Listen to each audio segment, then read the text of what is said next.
Tonight on Business Live, Ghana will emerge stronger than previous IMF programs. We'll hear from the Vice President, Dr. Mahmoud Bawumia, during his lecture at the Accra Business School. We must understand that things could get worse before they get better. We have to steel ourselves for that because we just don't know when this war is going to end. Also, Finance Committee of Parliament stalls work on government's quest for $1 billion loan, with the minority blocking the agreement temporarily, probing the purpose of the funds. Details as it emerges that IMF officials who met with the Finance Committee advised them to pass the arrangement. Plus, the Trades Union Congress demands immediate overhaul of public sector wages, as it's been revealed that 87% of public sector workers wallow in poverty upon retirement due to low salaries. The administration of this country must change. It must change for better. We have all these stories and more coming shortly. Do stay with us.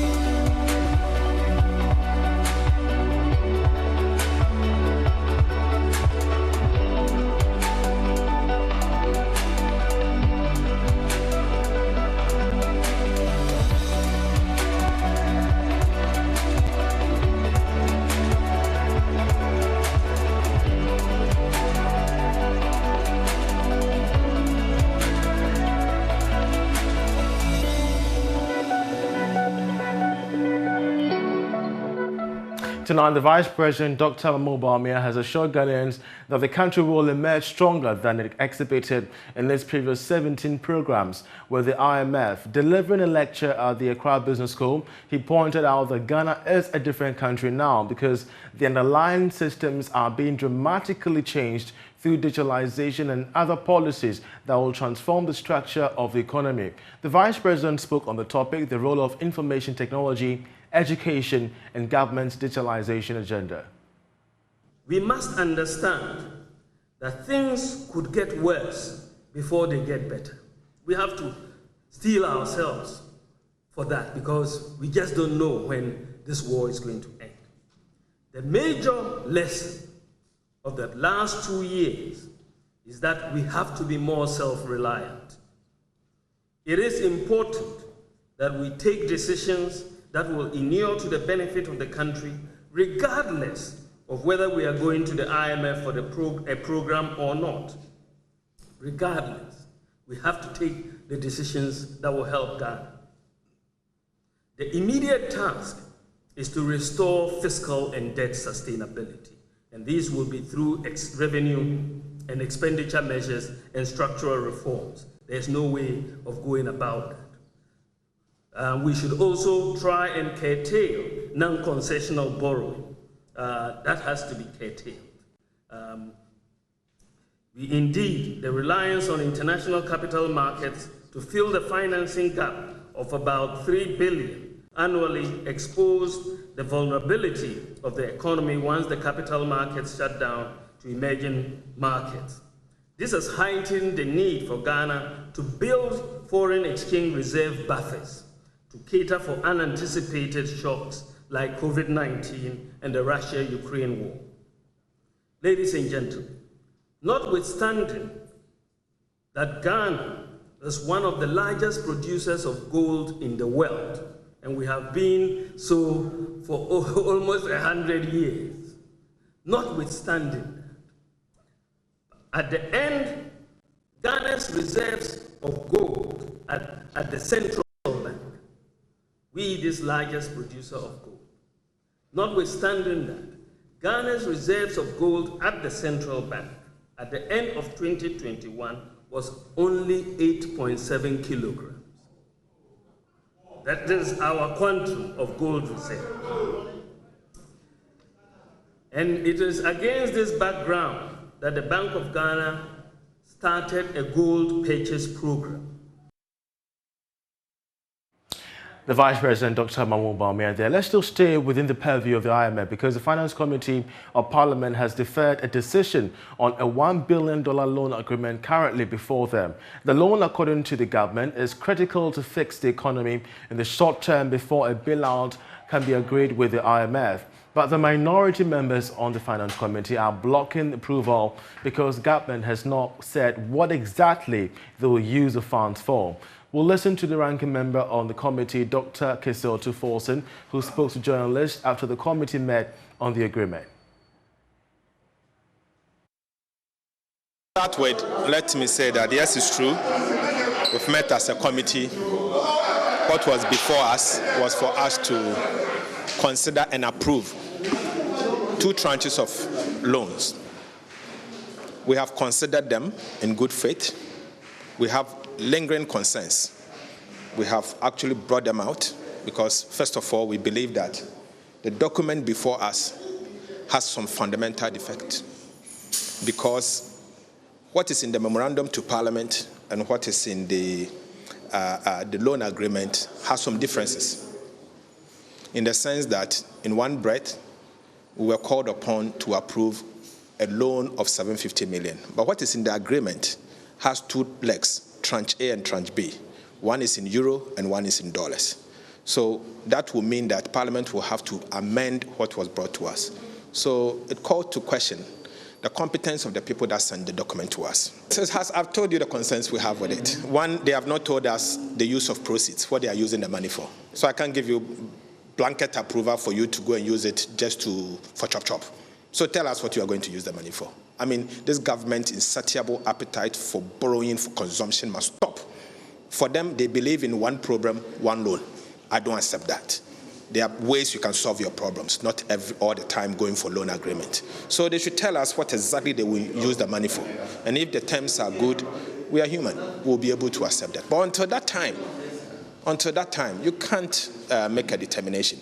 We need full documentation to inform us to make a meaningful decision. As we speak, we don't have it. And until that time, I'm incapacitated.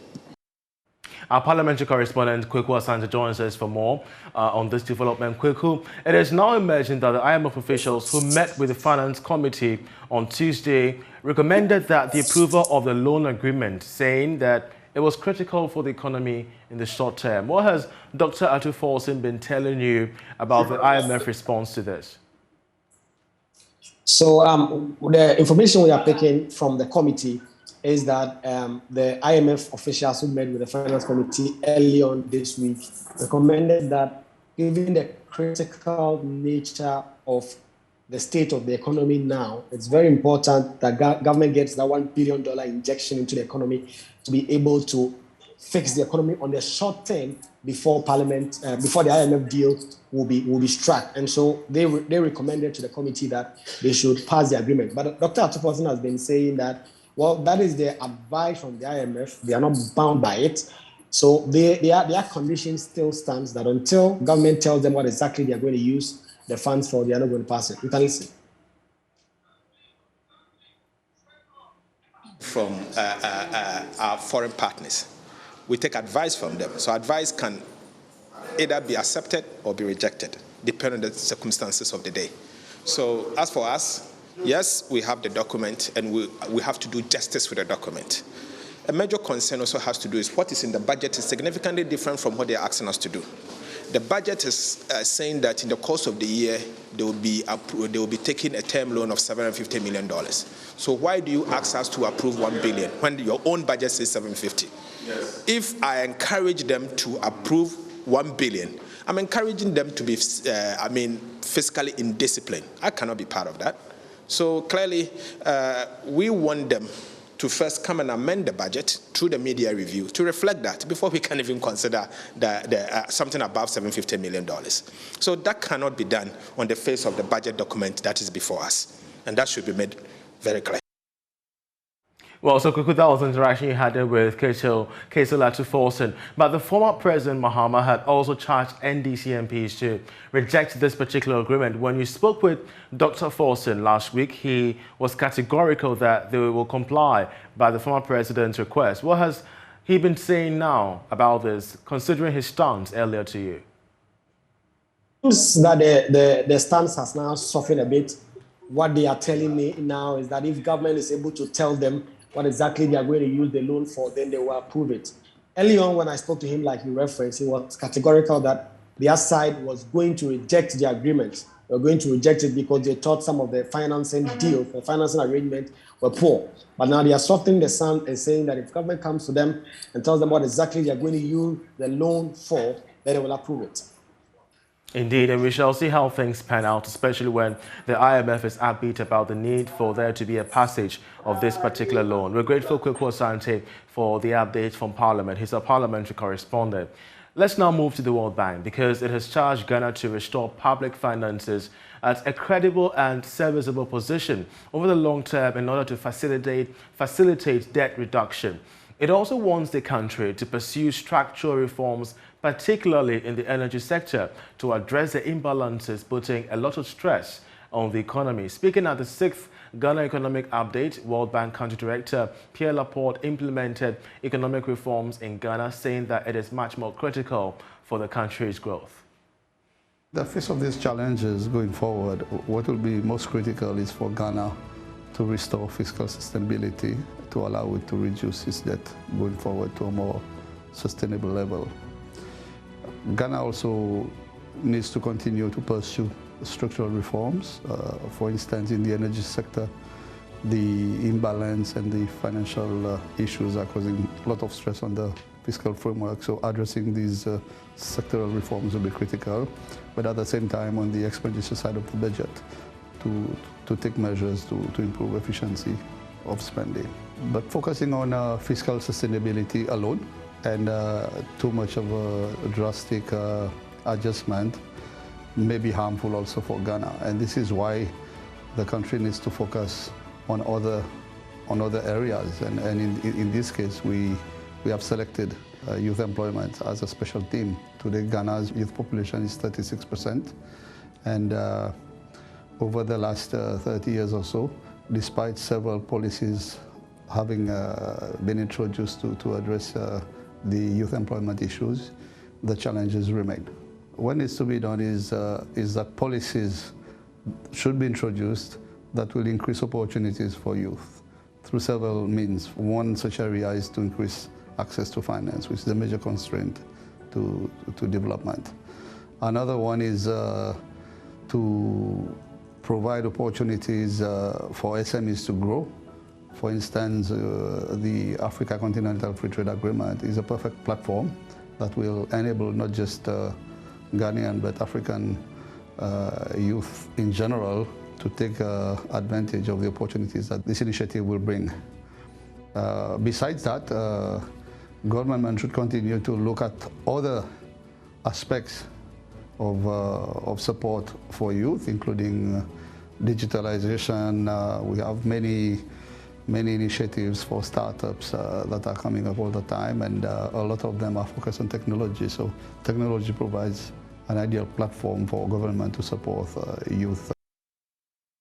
Now, the Social Security and Insurance Trust (SNED) wants a consolidation of public sector salaries and allowances to ensure that workers retire on decent pensions. The call complements demands by the TUC on government to overhaul the country's public sector salary. There is more in this report. It is emerging that 87% of public sector workers earn less than 3,000 cedis of basic monthly salary. This was revealed at a stakeholder engagement forum between leadership of the Trades Union Congress (TUC) and the Social Security and National Insurance Trust (SNED). The trend, according to SNED, accounts for the meager pensions public sector workers receive upon retirement. Meanwhile, Deputy General Secretary of the TUC, Joshua Ansem, has called for an immediate overhaul of the salary regime of public sector workers. He spoke to Joy Business. The salary administration of this country must change. It must change for better, so that people will have an enhanced salaries and they can contribute an enhanced contribution to Senate. Then, in the end, when they retire, Senate can also pay them and hand them some benefit. But as it is now, it's going to take us a very long time for us to get very handsome benefits when we retire. SNIT has also called for a consolidation of salaries and allowances of public sector workers to complement meaningful pension payment.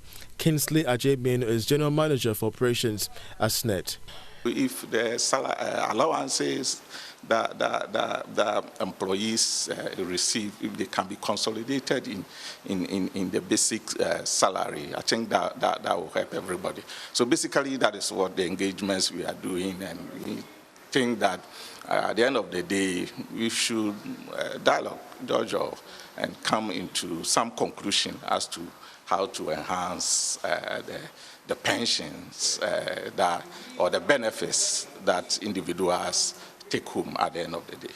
The engagement between SNIT and TUC forms part of SNIT's strategic plan to deepen public knowledge on pension contributions. Now, plans by the country to transition to the full use of renewable energy are not expected to happen anytime soon. Now, this is according to the Energy Ministry, which maintains that the government will not rush to compete with other developed economies as Ghana does not contribute much to climate change. It will be recalled that the Paris Agreement enjoins global economies to adopt an energy transition plan towards a net zero carbon emission.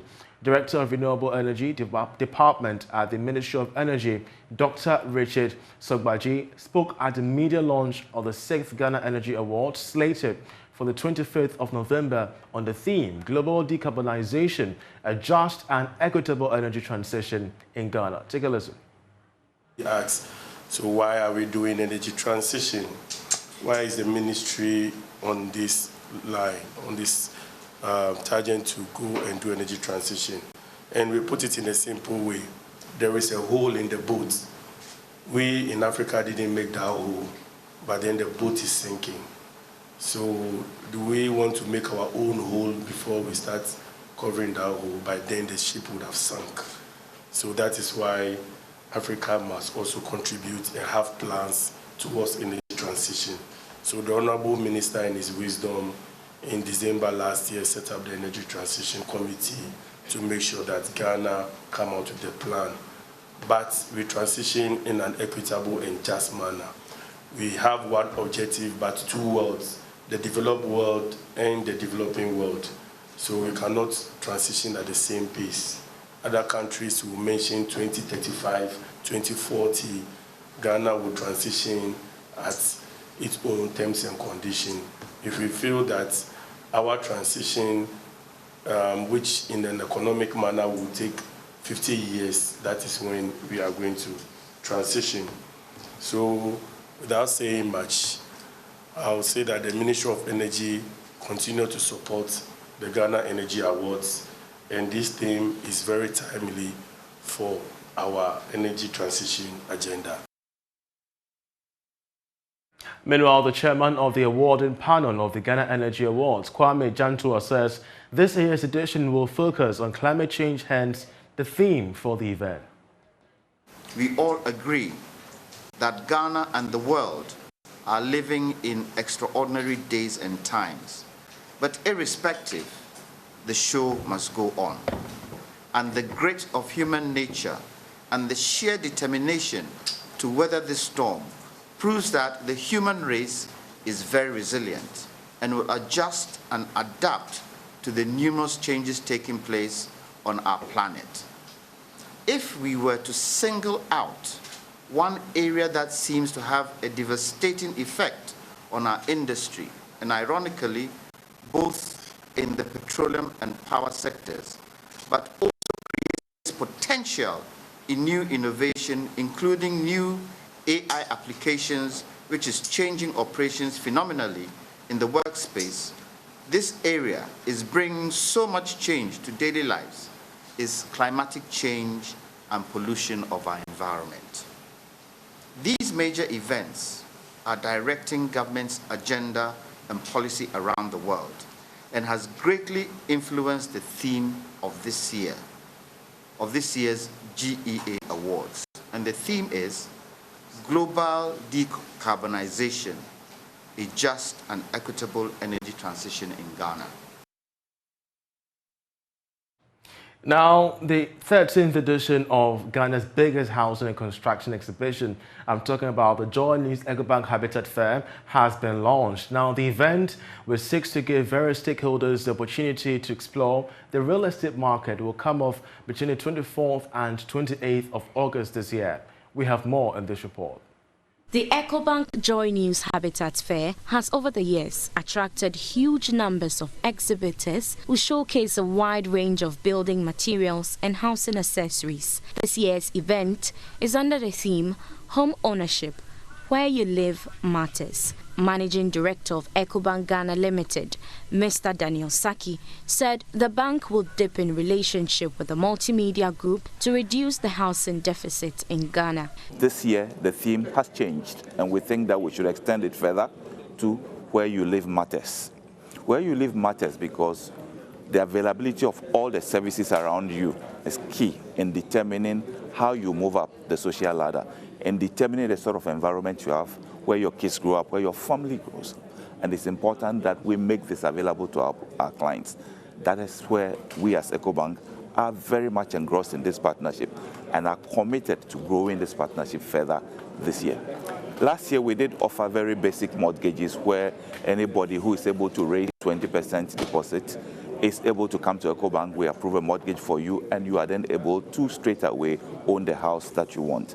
This year, we've extended that further by making sure that those who are not able to raise the 20% deposit but do have access to Tier 2 and Tier 3 pensions can use them as the deposit, and Ecobank will advance the 100% financing for the house. Meanwhile, Head of Sales and Marketing at Multimedia Group, Max Fuga, entreated potential homeowners to take advantage of this year's event.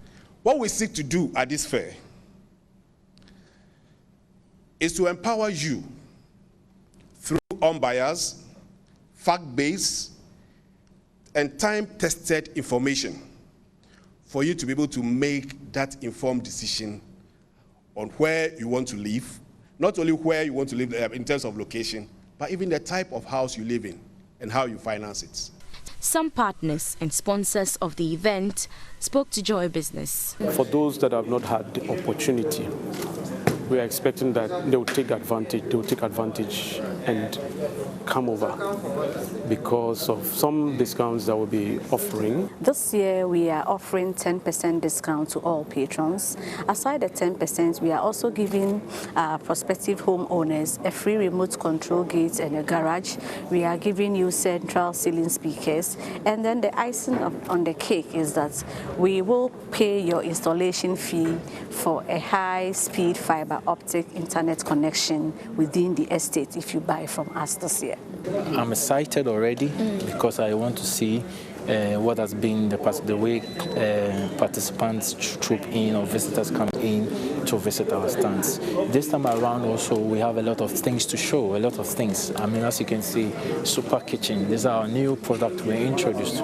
Very fantastic. I mean, we will give you all the quality product, best service, best product, everything that you need. So this one, I'm so much excited to come. The 2022 Ecobank Joy News Habitat Fair will come off between the 24th and 28th of August 2022.